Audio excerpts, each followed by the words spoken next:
All watched over by machines of loving grace. Hmm. The title kind of makes you think of some like peaceful, tech savvy utopia, doesn't it? But what if I told you this idea? It actually came about during like a time of global anxiety Hmm. and, a looming environmental crisis. Yeah, it really is kind of a fascinating paradox. We're diving into a YouTube video essay today by Angry Prophet 1976, and it explores this whole concept. It was born, way back in the late 1960s, a period marked by, both this technological optimism, but also like a growing awareness of the planet's limits. It's like, whoa, things are really changing fast, but also like, are we messing things up? And you know what? This isn't just some like dusty history lesson, Mm. right? The ideas we're going to unpack, they've really shaped how we think about technology and, the environment, even government today. Oh, for sure. So like, are machines really capable of being these like instruments of loving grace? Right. Let's explore that. And I think the best place to start is with the poem that inspired the phrase in the first place. Richard Brautigan's 1967 work, All Watched Over by Machines of Loving Grace. Yeah. It reads almost like a manifesto, painting this picture of a future where computers and nature just like coexist in harmony. Yeah, Brodigan uses some incredibly vivid imagery. He envisioned these cybernetic meadows where mammals and computers live together in mutually programming harmony. And get this, he also talks about these cybernetic forests filled with pines and electronics, where deer stroll peacefully past computers as if they were flowers with spinning blossoms. Okay, I'm getting some serious like Wall-E vibes here. That's like Yeah. technology is just like woven into the natural world seamlessly. Yeah. But, the video essay we're talking about, it makes it clear that the late 60s and early 70s weren't all like peace and love, right? Right. There was this like growing sense of urgency surrounding environmental issues, things like pollution and dwindling resources. Exactly.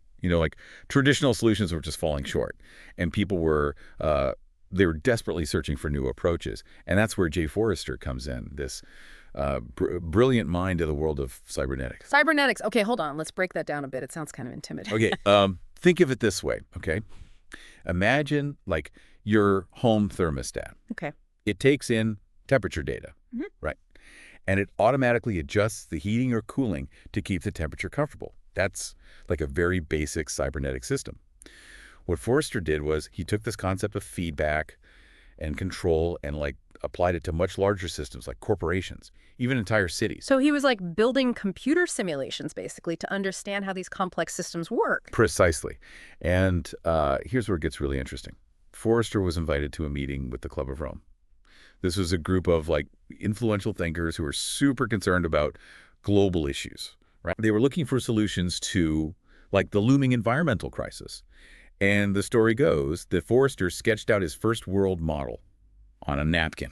A napkin. That's incredible. It's like the ultimate like back of the envelope calculation, right? But I'm guessing this model didn't exactly predict a rosy future for us. Well, you see, back then, thinking about the entire world as a system you could model, that was a radical idea.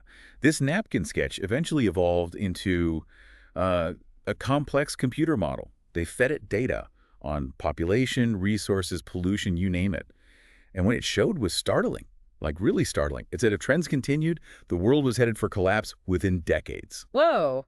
Talk about a reality check. It sounds like this was a major wake-up call for folks at the time. Absolutely. Forrester's findings had this significant impact, particularly at the first ever United Nations Environmental Conference. This was in Stockholm in 1972. Oh, wow. This model predicting this overshoot and collapse, it really challenged the core of the prevailing mindset. The idea that economic growth was inherently good. So it's interesting, right? Brodigan's poem, it presented this like hopeful vision of technology existing in harmony with nature. But then Forrester's model, it was sounding the alarm about the potential consequences of, all this unchecked growth. That's quite a contrast. Yeah, there's definitely a tension there, a real tension between technological optimism and environmental concern. That's really at the heart of what we're looking at today. And, Forrester didn't just point out the problems. He actually offered a potential solution, and he called it a steady state society. Okay, steady state. This sounds intriguing, but like, what does that actually mean? So instead of pursuing this endless economic expansion, Hmm. a steady state society focuses on, achieving this balance, a balance between population, how we use resources, and industrial output. The goal shifts from growth to equilibrium. So it's not about stopping progress entirely, but more about like finding a sustainable way to exist within the planet's limits, Right. right?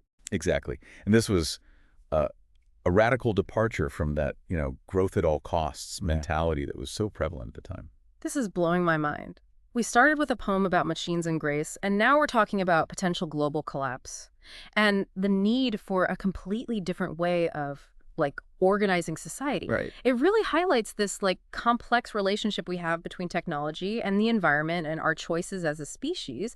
And this brings us to the central question. Can machines truly be instruments of loving grace, or is that just wishful thinking? Especially in a world facing like such immense challenges. We've only just like scratched the surface here. I'm really curious about this steady state idea. Like, what would that look like, practically? And what about all those people who criticized Forrester's model? What do they have to say? We'll dig into all of that in part 2 of our deep dive. Don't go anywhere. Okay, so welcome back. We're still trying to figure out this whole machines of loving grace thing. Last time we were talking about Jay Forrester's world model and how it like predicted global collapse unless we shifted to this steady state society.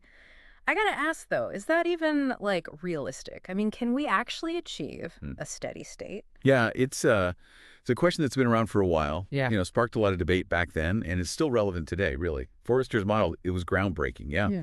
But it was also based on a lot of assumptions. Right. One of the biggest critiques was that it didn't really account for like human innovation, especially when it comes to technology. So like what if we figure out some crazy renewable energy source or we like crack the code on using resources super efficiently? Wouldn't that, change the game? Oh, absolutely. Think of it like this. Forrester's model, it was like a snapshot, right, of a particular moment in time. It captured the trends and data, but it couldn't predict the future. And there's another thing it couldn't really predict. Changes in human behavior. Wait, are you saying that like what we do, how we consume, how we live, that it could actually like change the trajectory that Forrester's model predicted? Exactly. The model kind of assumed that people would just, keep consuming and polluting at the same rate. But what if, like, we all decided to prioritize sustainability? What if we all just decided, like, less is more? That's where things get really interesting because then it becomes a question of, like, individual action versus, needing systemic change. Okay, so it's not just about like tinkering with technology or changing a few laws. It's like a fundamental shift in our values, right? Mhm. And behaviors, like on a personal level and a societal level. Yeah, it's that tension between uh, individual agency and the role of institutions. We still see it today, especially when we're talking about global stuff like climate change. Like, do we focus on individual actions like reducing our carbon footprint, or do we push for bigger solutions like government policies and international agreements? Or maybe, and hear me out here, maybe it's not either. Maybe it's like a multi-pronged approach. Like we need individual responsibility and systemic change. You got it. We need both. To Okay. tackle these big interconnected issues. It's not about choosing one side. It's about recognizing that individual choices, A&D collective action, they both matter.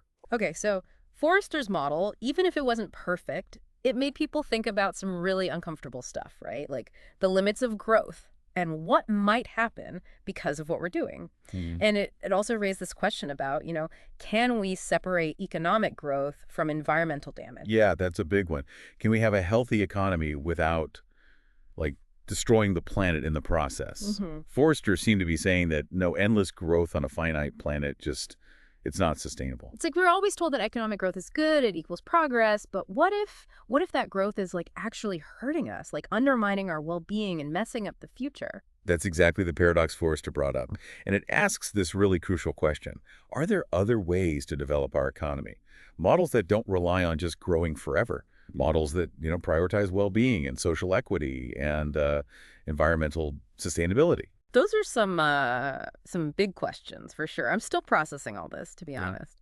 We started with this poem about machines and grace, and now we're talking about civilization collapsing and changing our values and like totally rethinking our economic systems. Yeah, it's a lot. But that's what these ideas do. They make us question our assumptions, right? And think about, the long-term consequences of what we're doing. And it brings us back to Richard Brautigan's poem, All Watched Over by Machines of Loving Grace. Oh, right. Yeah, I was wondering when we'd circle back to Broad again, how does like his vision fit into all this doom and gloom? I mean, it feels like we've come a long way from those cybernetic meadows.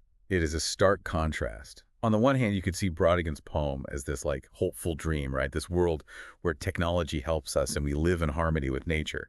But on the other hand, he wrote it during a time when people were really optimistic about technology, maybe a bit naive looking back. Yeah, people really thought computers could solve everything back then. But as we've been saying, technology, it's a double-edged sword. It can be used for good or for bad. And a lot of times, it's our choices, our values and how we use it that determines what happens. I think that's one of the most important things to take away from all this. It's not about like rejecting technology. It's about using it wisely, ethically, recognizing its limits and making choices that, line up with our values. So are we being watched over by machines of loving grace, like Brodigan said, or is that just like a fantasy? I think the answer is probably somewhere in between. We create a world that's more sustainable, more just with the help of technology, but it takes effort. We need to shift our values and be willing to challenge how things are. Wow, this has been intense and honestly a little overwhelming, but it's definitely been thought-provoking. It's made me realize that like we're all shaping the future, whether we know it or not. That's the beauty of it, right? These ideas, they make us reflect and they help us make informed choices. So as you're going about your day, think about, how you use technology, your habits, how you interact with the world. Because all those choices, big and small, they're shaping the future. We've covered so much. Cybernetics, global models, steady state societies, the potential of technology. It's a lot. But what about those who disagreed with Forrester? Didn't some folks think he was being too pessimistic? We'll look at those critiques and wrap up this whole deep dive in part 3. Stick with us. And we're back for the final part of our deep dive into machines of loving grace. We've gone through a lot, right? From like poems about cybernetic meadows to global models predicting collapse, and of course the whole idea of a steady state society. But before we wrap this whole thing up, we got to talk about those who weren't exactly on board with Jay Forrester's, predictions. Yeah, it's true. I mean, Forrester's world model, it was a big deal, but not everyone was convinced. Some folks thought he was being a little too pessimistic, like painting this picture of inevitable doom. So, like, they thought he was being a bit of a downer. Like, the world's ending, everyone panic. Well, I wouldn't say panic exactly, but they did feel like he wasn't really taking into account the potential for humans to be clever and adapt. Okay. Yeah, that's fair. I mean, history's full of examples of humans figuring things out, right? Oh, We've had tons of, like, technological advancements that have made life better and solved problems. precisely. They argued that Forrester's model was too rigid, like it didn't really capture the fact that human progress is, well, it's constantly changing and evolving. They believed we could find ways to like decouple economic growth from environmental damage through, new technologies and better resource management. So instead of, like, hitting the brakes on growth and going for a steady state, they were saying we could actually achieve sustainability while still, operating within the growth-oriented system we already have. Yeah, that's a good summary. They put a lot of faith in market-driven solutions, Hmm.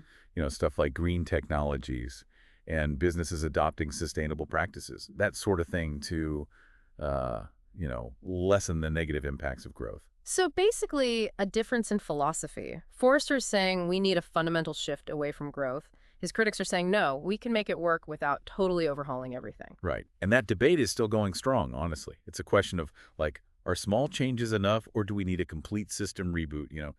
How we think about progress and prosperity, all of that. It makes you wonder, what would Brodigan think about all this? Would he be like Team Forrester, advocating for a steady state, or would he believe that technology could let us keep growing without, wrecking the planet? That's an interesting question. I mean, his poem, with its vision of harmony between humans, machines, and nature, it definitely reflects this desire for a positive outcome. It's almost like he's hoping technology will be a force for good, not just for, making things more efficient or profitable. Wow, this has been quite the deep dive. We started with these beautiful images of machines of loving grace. Then we went through like global systems, potential collapse, steady state societies, the critiques of that idea.